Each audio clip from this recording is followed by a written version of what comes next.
Olá!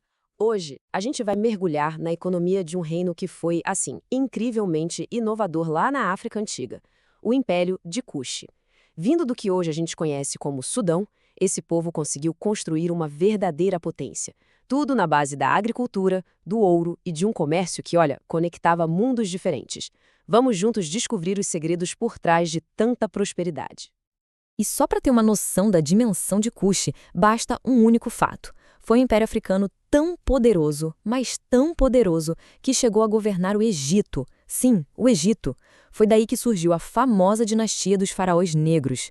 Isso, por si só, já mostra que a África sempre foi um centro vital, pulsante no desenvolvimento do mundo todo. Mas como eles chegaram a tanto poder? Bom, tudo começa aqui, com o majestoso rio Nilo. Assim como os vizinhos egípcios ao norte, os cuxitas eram simplesmente mestres em aproveitar tudo que o rio oferecia. E foi essa maestria com a agricultura que serviu de alicerce para toda a riqueza que eles construíram. E eles não plantavam pouca coisa, não. Cultivavam uma variedade impressionante. Tinha trigo e cevada, a base da alimentação. Sorgo, que é uma planta super resistente. Além de vários legumes. E não parava por aí.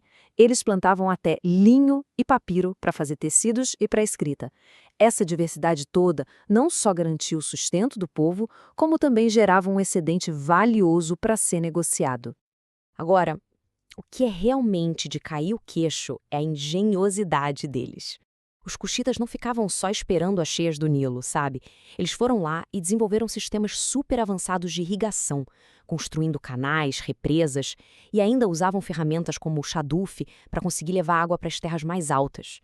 O resultado disso era simplesmente incrível, várias safras por ano, uma produtividade absurda para aquela época.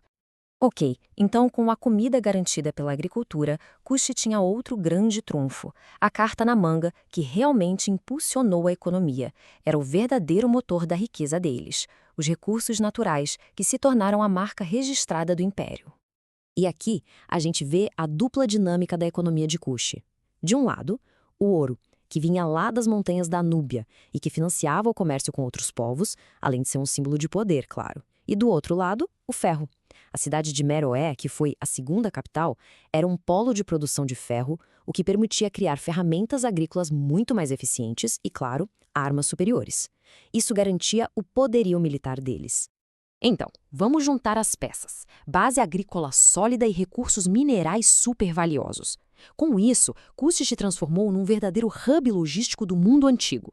Eles não eram só produtores, não. Eles eram os grandes conectores da sua época. E a variedade de produtos que circulava por lá era enorme.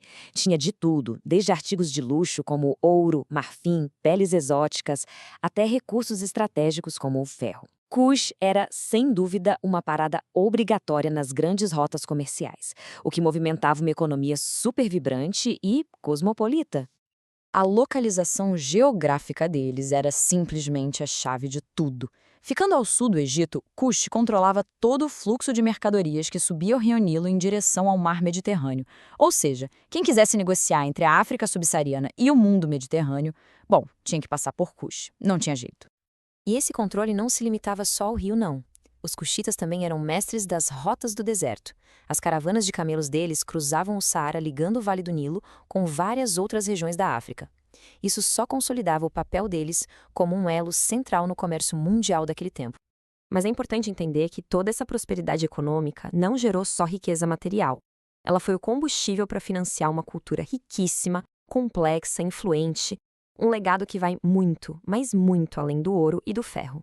E só para a gente ter uma ideia da longevidade desse império, ele ficou independente do Egito lá pelo século XI a.C., viveu seu auge com a capital em Meroé e só foi entrar em declínio no século IV depois de Cristo.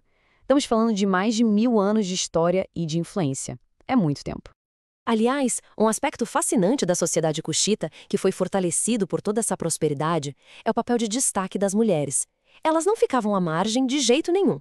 Pelo contrário, elas participavam ativamente de todas as áreas, da agricultura ao comércio, da religião à política. Chegaram até a governar como rainhas-mães, as famosas e poderosas Candaces.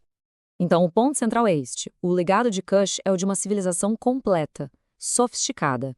Eles deixaram pra gente exemplos de inovação tecnológica, de resiliência para dominar um ambiente que não era fácil e uma sofisticação cultural que acabou influenciando o mundo antigo inteiro.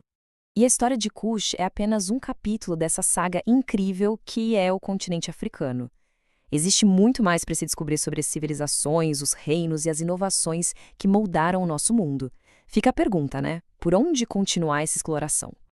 A resposta está justamente na fonte de toda esta análise, o canal Africana História.